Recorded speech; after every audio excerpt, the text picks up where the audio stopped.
নমস্কাৰ মৰমৰ ছাত্ৰ ছাত্ৰীসকল এডুকেশ্যনেল আসাম চেনেলটোলৈ স্বাগতম জনাইছোঁ।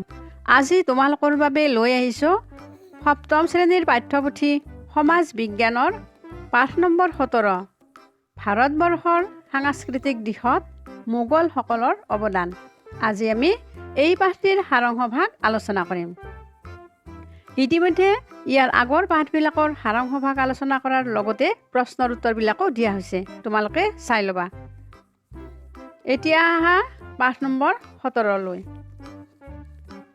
ইয়াতে চোৱা মোগলসকলৰ দিনৰ স্থাপত্য শিল্পকলাৰ লগত পৰিচয়। ভাৰতবৰ্ষৰ সাংস্কৃতিক দিশত মোগলসকলৰ অৱদানৰ বিষয়ে, মোগলসকলৰ ধৰ্মীয় নীতিৰ বিষয়ে আজি আমি জানিব পাৰিম। এই পাঠটিৰ জৰিয়তে মোগলসকলৰ শিল্পকলা, স্থাপত্য, ভাস্কৰ্য, সাহিত্য, সংস্কৃতি আৰু ধৰ্মীয় নীতিৰ বিষয়ে জানিবলৈ চেষ্টা কৰিম হয়নে? এতিয়া চোৱা মোগলসকলৰ স্থাপত্য কলা আৰু চিত্ৰকলাই বিশ্বৰ ভিতৰতে সমাদৰ পাবলৈ সক্ষম হৈছিল। ইয়াৰ কাৰণ হৈছে তেওঁলোক শিল্প সংস্কৃতিৰ একনিষ্ঠ পৃষ্ঠপোষক আছিল। প্ৰায় প্ৰতিজন মোগল সম্ৰাটেই কলা সংস্কৃতিলৈ অলপ হ'লেও অৱদান আগবঢ়াইছিল। সূক্ষ্মকলা সুলভ অনুভূতি যেন মোগলসকলে জন্মসূত্ৰেই লাভ কৰিছিল। গতিকে তোমালোকে মনত ৰাখিবা যে মোগলসকল কেৱল সাম্ৰাজ্যবাদীয়েই নাছিল, তেওঁলোক সংস্কৃতিবানো আছিল। আমি ইতিমধ্যে জানিব পাৰিছোঁ যে ভাৰতত মোগল সাম্ৰাজ্য প্ৰতিষ্ঠা কৰিছিল বাবৰে। বাবৰ এগৰাকী প্ৰখ্যাত কলাপ্ৰেমী আৰু সমালোচক আছিল।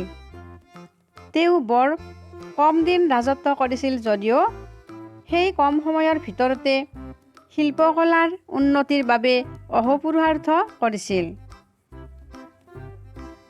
কিন্তু সময়ৰ অভাৱ আৰু জটিল ৰাজনৈতিক পৰিস্থিতিত ই কাৰ্যকৰী হোৱা নাছিল।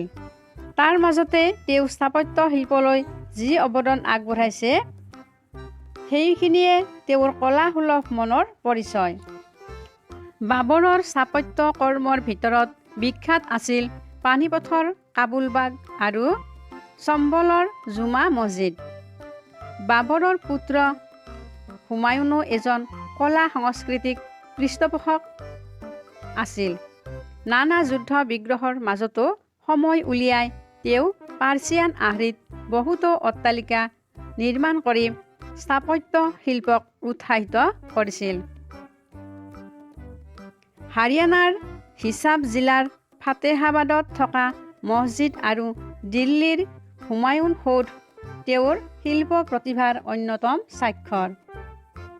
পাৰ্চিয়ান কাৰিকৰ মিৰাক মিৰ্জা গিয়াছ ইয়াৰ নিৰ্মাতা।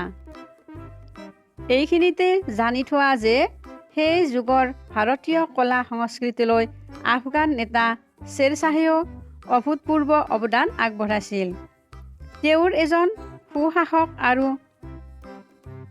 দুৰ্ধৰ্ষ যোদ্ধা হোৱাৰ লগতে শিল্পকলাৰ পৃষ্ঠপোষকতা কৰি নিজৰ ৰুচি আৰু সংস্কৃতিবান মনৰো পৰিচয় দাঙি ধৰিছিল। তেওঁৰ শাসনকালত যেনেকৈ দেশত শান্তি আৰু প্ৰগতি স্থাপন হৈছিল, তেনেকৈয়ে শিল্প স্থাপত্য তথা শিল্পকলাৰ বিষয়েও চৰমসীমা পাইছিল। লাহোৰ, এলাহাবাদ, আগ্ৰা, ফাতেহপুৰ চিক্ৰী আৰু অন্যান্য ঠাইত আকবৰে যিবিলাক অট্টালিকা, মছজিদ, সমাধি, দৰৱাজা আদি নিৰ্মাণ কৰাইছিল, প্ৰতিটোৱেই আকবৰৰ কলা সুলভ মনোভাৱ প্ৰকাশ পাইছিল। ফাতেহপুৰ চিক্ৰীৰ অট্টালিকাই আকবৰৰ সপোনৰ ঐক্যবদ্ধ ভাৰতক প্ৰতিফলিত কৰিছিল। কাৰণ পাৰ্চী, হিন্দু আৰু ইছলামীয় শিল্পনীতিৰ সংমিশ্ৰণেৰে এইবোৰ সাজি উলিওৱা হৈছিল। ভিডিঅ'টো চাই ভাল লাগিলে লাইক, শ্বেয়াৰ আৰু কমেণ্ট কৰিবা, লগতে ছাবস্ক্ৰাইব কৰিবলৈ নাপাহৰিবা।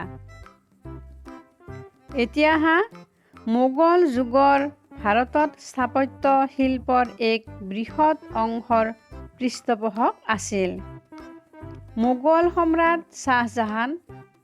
শ্বাহজাহানৰ নাম লোৱাৰ লগে লগে তোমালোকে নিশ্চয় তাজমহলৰ বিষয়ে জানিবলৈ উৎসুক হৈ পৰিছা, হয়নে? তেওঁ সৌন্দৰ্যৰ সাধক আছিল। শ্বাহজাহানৰ ৰাজত্বকাল কলা সংস্কৃতিৰ যোগেদি নদন বদন হৈ পৰিছিল বাবে এই কালছোৱাক মোগল স্থাপত্যৰ স্বৰ্ণযুগ বুলি কোৱা হৈছিল। কিন্তু স্থাপত্য ভাস্কৰ্য নিৰ্মাণত মুক্ত হস্তে খৰচ কৰি শেষৰ ফালে তেওঁ সৰ্বশ্ৰান্ত হৈ পৰিছিল। শ্বাহজাহানে নিৰ্মাণ কৰা তাজমহল তেওঁৰ পত্নীৰ প্ৰেমৰ অমৰ সাক্ষী। স্থাপত্য ভাস্কৰ্য নিৰ্মাণত শ্বাহজাহানৰ দিনৰ নিৰ্মাণ কাৰ্যত মাৰ্বলৰ ব্যাপক ব্যৱহাৰ হৈছিল। তাজমহল শুদ্ধ বগা মাৰ্বলেৰে নিৰ্মাণ কৰা হৈছিল। ইয়াৰ অপূৰ্ব মাৰ্বলৰ মনোমোহা সৌন্দৰ্য, যমুনাৰ পাৰৰ অপৰূপ দৃশ্য, এই সকলোবোৰেই তাজমহলক এক অনন্য মাত্ৰা প্ৰদান কৰিছে। পৃথিৱীৰ ৭টা আচৰিত বস্তুৰ ভিতৰত তাজমহলো এটা। আজিও বিশ্বৰ বিভিন্ন প্ৰান্তত হাজাৰ হাজাৰ লোক তাজমহল চোৱাৰ বাবে ভাৰতলৈ আহে। কেৱল এয়াই নহয়, আগ্ৰাৰ দুৰ্গাৰ ভিতৰতো শ্বাহজাহানে বহুত অট্টালিকা সজাইছিল। তাৰ ভিতৰত মতি মছজিদ আৰু দেৱান-ই-আম বিখ্যাত আছিল। শ্বাহজাহানে আজমিৰতো ভালেমান স্থাপত্য নিৰ্মাণ কৰি শিল্প প্ৰীতিৰ চিনাকি দিছিল। তোমালোকে পৃথিৱীৰ বিখ্যাত ময়ূৰ সিংহাসনৰ নাম শুনিছানে? এইখনো শ্বাহজাহানৰ দিনতে সাজি উলিওৱা হৈছিল। দুষ্প্ৰাপ্য হীৰা, মুকুতা, পান্না আদিৰে সুসজ্জিত সিংহাসন দেখাত এখন খাটৰ দৰে আছিল। জানি থওঁ আহা, চোৱাচোন, কোনো কোনো বুৰঞ্জীবিদে শ্বাহজাহানবাদক মাৰ্বলৰ ৰোম নগৰীৰ লগত তুলনা কৰিব খোজে। ময়ূৰ সিংহাসনখন বেবদন খা নামৰ এজনৰ কাৰিকৰে 7 বছৰৰ মূৰত সাজি উলিয়াইছিল। শ্বাহজাহানে লাহোৰ, কাশ্মীৰ আদি ঠাইতো বহু বিতোপন অট্টালিকা আৰু মছজিদ নিৰ্মাণ কৰাইছিল। দিল্লীৰ দুৰ্গৰ ভিতৰত সজোৱা দেৱান-ই-আম আৰু দেৱান-ই-খাছ আকৰ্ষণৰ কেন্দ্ৰবিন্দু আছিল। এইখিনিতে এটা কথা বিশেষভাৱে উল্লেখযোগ্য যে শ্বাহজাহানে কেৱল স্থাপত্য ভাস্কৰ্য নিৰ্মাণতেই গুৰুত্ব দিয়া নাছিল, এইবোৰক সংৰক্ষণৰ ব্যৱস্থাও কৰিছিল। সেয়েহে তেওঁক মোগল সাম্ৰাজ্যৰ প্ৰকৃত নিৰ্মাতা বুলি কোৱা হয়। এতিয়া চোৱা ভাস্কৰ্য। এই সময়ৰ ভাস্কৰ্যৰ বিষয়ে বিতংভাৱে জানিব পৰা নাযায়। আকবৰ আৰু জাহাংগীৰে এই ক্ষেত্ৰত কিছু উদ্যোগ গ্ৰহণ কৰিছিল যদিও কঠোৰ ধৰ্মীয় নীতিয়ে ইয়াৰ গতি স্থবিৰ কৰি তুলিছিল। এইবাৰ চোৱা চিত্ৰকলা।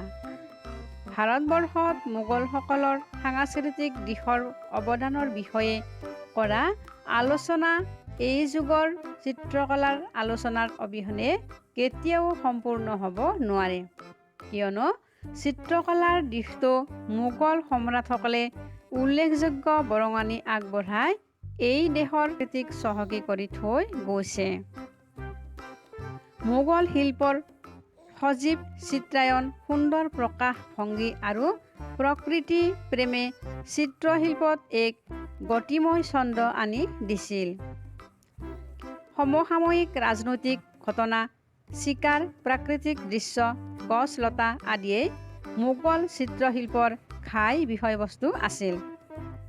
মাত্ৰ 5 বছৰৰ ৰাজত্বকালত সম্ৰাট বাবৰে চিত্ৰশিল্পৰ ক্ষেত্ৰত বিশেষ একো কৰিব নোৱাৰিলে যদিও চিত্ৰকৰসকলক যথেষ্ট উৎসাহিত কৰিছিল।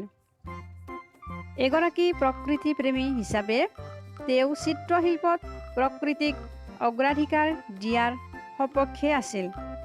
বাবৰৰ পুত্ৰ হুমায়ুনো এগৰাকী চিত্ৰপ্ৰেমী আছিল। সম্ৰাট আকবৰো এজন মানৱ-দৰদী চিত্ৰপ্ৰেমী আছিল। সেই সময়ৰ ৰক্ষণশীল মোগল সমাজত থকা নিষেধাজ্ঞা ভংগ কৰি তেওঁ কলা সংস্কৃতিত এক বিৱৰ্তনৰ সূচনা কৰিছিল। চিত্ৰশিল্পৰ বাবে প্ৰয়োজনীয় সামগ্ৰীসমূহৰ সুলভ মূল্য নিৰ্ধাৰণ কৰি আকবৰে ভাৰতীয় জাতীয় চিত্ৰকলাৰ ভেটি তৈয়াৰ কৰিছিল। চিত্ৰশিল্পৰ তদাৰক কৰিবলৈ আকবৰে এটা সুকীয়া বিভাগৰ সৃষ্টি কৰিছিল। মোগল চিত্ৰশিল্পই চৰম উৎকৰ্ষ সাধন কৰিছিল জাহাংগীৰৰ শাসনকালত। জাহাংগীৰ নিজে এজন চিত্ৰপ্ৰেমী হোৱাৰ লগতে এজন অভিজ্ঞ চিত্ৰ সমালোচকো আছিল। কল্পনাৰ পৰিৱৰ্তে বাস্তৱক প্ৰাধান্য দিবলৈ তেওঁ চিত্ৰকৰসকলক আহ্বান জনাইছিল। জাহাংগীৰৰ দিনত ক্ষুদ্ৰ চিত্ৰশিল্পইও এক সুকীয়া আসন দখল কৰিছিল। বিখ্যাত চিত্ৰকৰ মনছুৰ মুৰাদ, কিষাণ দাস আদিয়ে জাহাংগীৰৰ ৰাজসভা শুৱনি কৰিছিল। এতিয়া চোৱা, জানি থোৱা, মোগল যুগত চিত্ৰশিল্পই বিকাশৰ উচ্চ শিখৰ পাইছিল যদিও মাথো ৰাজপ্ৰসাদ, দৰবাৰ আৰু অভিজাতাসকলক লৈহে চিত্ৰ অংকন কৰা হৈছিল। সাধাৰণ শ্ৰেণীৰ মানুহ আৰু তেওঁলোকৰ জীৱন ইয়াত প্ৰতিফলিত হোৱা নাছিল। এতিয়া চাওঁ আহা সংগীত। তোমালোকে তানসেনৰ নাম শুনিছানে? তানসেন আছিল আকবৰৰ ৰাজসভাৰ এজন বিখ্যাত গায়ক। অতীজৰে পৰা ভাৰতত সংগীতে সমাদৰ লাভ কৰি আহিছে। মোগল যুগতো আকবৰ, বাবৰ আৰু হুমায়ুনৰ পৃষ্ঠপোষকতাত দেশ বিদেশৰ বহু সংগীতজ্ঞই আহি মোগল ৰাজসভা সুশোভিত কৰিছিল। আকবৰ এজন কণ্ঠশিল্পী হোৱাৰ লগতে বাদ্যযন্ত্ৰতো তেওঁৰ যথেষ্ট জ্ঞান আছিল। আকবৰে তানসেনক সেই যুগৰ শ্ৰেষ্ঠ গায়ক হিচাপে স্বীকৃতি দিছিল। আনহাতে শ্বাহজাহানো এক অপূৰ্ব কণ্ঠৰ অধিকাৰী আছিল। এতিয়া আহা সাহিত্য। চোৱাচোন, মোগলসকলৰ দিনত সাহিত্যৰো উত্তৰণ ঘটিছিল। বিশেষকৈ পাৰ্চী ভাষাক কেন্দ্ৰ কৰিয়েই এই সাহিত্যবোৰৰ বিকাশ হৈছিল। এই সময়খিনিত বিভিন্ন প্ৰাদেশিক ভাষায়ো ৰজাৰ পৃষ্ঠপোষকতা লাভ কৰিছিল। বহুকেইজন মোগল সম্ৰাটৰ ৰাজসভা পাৰ্চী আৰু তুৰ্কী ভাষাৰ বিশিষ্ট পণ্ডিতসকলে শুৱনি কৰিছিল। অতি ব্যস্ততাৰ মাজতো বাবৰে তুৰ্কী ভাষাত তুজুক-ই-বাবৰী নামৰ বিখ্যাত আত্মজীৱনীমূলক গ্ৰন্থখন ৰচনা কৰিছিল। আকবৰ, জাহাংগীৰৰ আৰু শ্বাহজাহানৰ দিনত ৰচনা কৰা গ্ৰন্থসমূহ ইতিহাসৰ অমূল্য সম্পদ। আকবৰৰ শাসনকালত পাৰ্চিয়ান গদ্য সাহিত্যৰ নৱজাগৰণৰ সৃষ্টি হৈছিল। সংস্কৃত, আৰবী, তুৰ্কী আৰু গ্ৰীক ভাষাৰ বহুতো কিতাপ পাৰ্চী ভাষালৈ অনুবাদ কৰা হৈছিল। অনুবাদ সাহিত্যক উৎসাহিত কৰিবলৈ তেওঁ এটা বিশেষ বিভাগো খুলিছিল। এইখিনিতে চোৱা, জানি থওঁ আহা। হুমায়ুনৰ এটা ভ্ৰাম্যমাণ পুথিভঁৰাল আছিল। আকবৰৰ ৰাজত্বকালত ৰামায়ণ, ভাগৱত, গীতা, উপনিষদ, অথৰ্ববেদ আৰু লীলাৱতী নামৰ গ্ৰন্থকেইখন পাৰ্চী ভাষালৈ অনুবাদ কৰা হৈছিল। আকবৰৰ তৎপৰতাত পাৰ্চিয়ান সংস্কৃত অভিধান পাৰ্চী প্ৰকাশ প্ৰণয়ন কৰা হয়। উৰ্দু কবিসকলৰ সন্মিলনক মুছায়েৰা বুলি কোৱা হৈছিল। মোগল যুগত কেৱল পাৰ্চী সাহিত্যৰে যে বিকাশ হৈছিল এনে নহয়, হিন্দী আৰু ব্ৰজাৱলী সাহিত্যৰো উত্তৰণ ঘটিছিল। বহুতো মুছলমান লেখকে প্ৰাদেশিক আৰু হিন্দী ভাষাৰ পুথি ৰচনা কৰিছিল। এই সময়ৰ হিন্দী ভাষাৰ কেইখনমান উল্লেখযোগ্য গ্ৰন্থ আছিল পদ্মাৱত, ৰামচৰিত্ৰ মানস আৰু সুৰসাগৰ। মোগল যুগৰ শেষৰ ফালে পাৰ্চী ঠাইত উৰ্দু ভাষাই লাহে লাহে গা কৰি উঠে। মোগল সম্ৰাট মহম্মদ শ্বাহে উৰ্দু সাহিত্যৰ পৃষ্ঠপোষকতা কৰিবলৈ গৈ দক্ষিণৰ পৰা ৱালি নামৰ এজন কবিক ৰাজসভালৈ আমন্ত্ৰণ কৰি আনিছিল। তেওঁ অতি প্ৰাঞ্জলভাৱে গজল, ৰুবায়ত আৰু মঞ্চবী পৰিৱেশন কৰি তেওঁ শ্ৰোতা আৰু পঢ়ুৱৈ সমাজক আপ্লুত কৰিছিল। ভিডিঅ'টো চাই ভাল লাগিলে লাইক, শ্বেয়াৰ আৰু কমেণ্ট কৰিবা, লগতে ছাবস্ক্ৰাইব কৰিবা। ভিডিঅ'টো শেষলৈকে চাবলৈ নাপাহৰিবা দেই। ইয়াৰ পিছৰ ভিডিঅ'ত আমি এই পাঠটিৰ প্ৰশ্নৰ উত্তৰবিলাক আলোচনা কৰিম। এতিয়া চোৱা ধৰ্মীয় নীতি। আমাৰ দেশ ভাৰতবৰ্ষ এখন ধৰ্ম নিৰপেক্ষ ৰাষ্ট্ৰ, হয়নে? এয়াই ভাৰতৰ ধৰ্ম নীতি। ঠিক তেনেকৈয়ে মধ্যযুগীয় শাসকসকলেও ধৰ্মৰ ক্ষেত্ৰত একোটা নীতি গ্ৰহণ কৰিছিল। মধ্যযুগৰ মোগলসকলে প্ৰায় ৩০০ বছৰ কাল এই দেশত শাসন চলাইছিল। বাবৰৰ পৰা আৰম্ভ কৰি শেষ মোগল সম্ৰাট দ্বিতীয় বাহাদুৰ শ্বাহলৈকে তেওঁলোকৰ ধৰ্মীয় নীতি একে আছিল নে? আহাচোন আমি এই সম্পৰ্কে অলপ জানি লওঁ। মোগল সম্ৰাটসকলৰ বেছিভাগেই ৰাজনীতিৰ লগত ধৰ্মক একাকাৰ কৰা নাছিল। মোগল সাম্ৰাজ্যৰ প্ৰতিষ্ঠাতা বাবৰে এই কথা উপলব্ধি কৰিয়েই প্ৰজাৰ ধৰ্মৰ ওপৰত হস্তক্ষেপ নকৰিছিল। তেওঁ জানিছিল প্ৰজাৰ অন্তৰ জয়েই শাসনৰ মূলনীতি। অৰ্থাৎ বাবৰ ইছলামপন্থী হ'লেও তেওঁ অন্য ধৰ্মৰ প্ৰতিও সহানুভূতিশীল আছিল।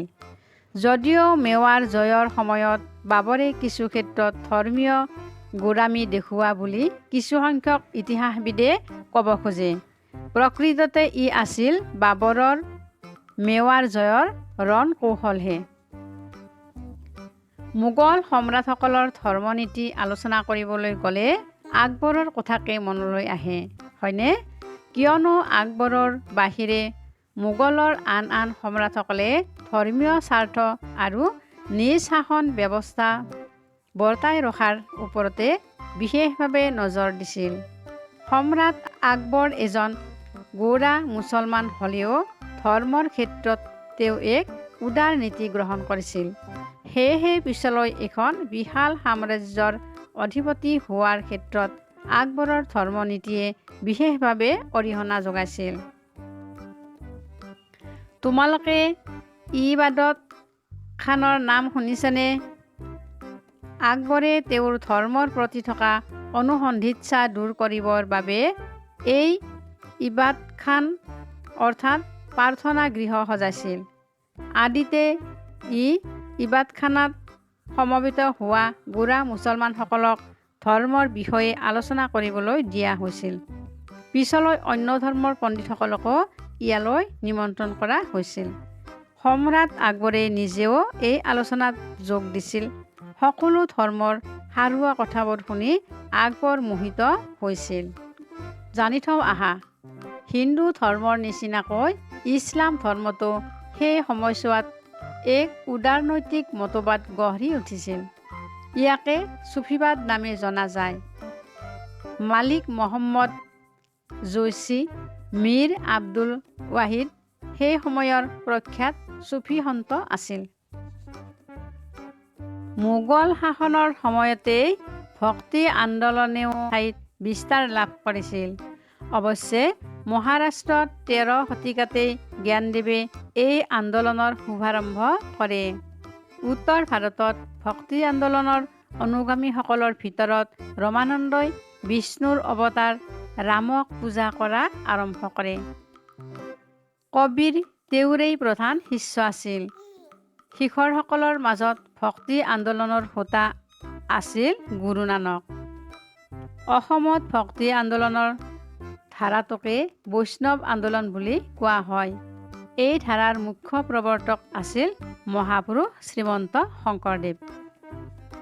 এইখিনিতে মনত ৰাখিবলগীয়া কথা দিয়া আছে, তোমালোকে ভালদৰে পঢ়ি ল'বা দেই। ভিডিঅ'টো চাই ভাল লাগিলে লাইক, শ্বেয়াৰ কৰিবা, লগতে ছাবস্ক্ৰাইব কৰিবলৈ নাপাহৰিবা। আৰু ইয়াৰ পিছৰ ভিডিঅ'ত আমি এই পাঠটিৰ প্ৰশ্নৰ উত্তৰবিলাক আলোচনা কৰিম। ঠিক আছে?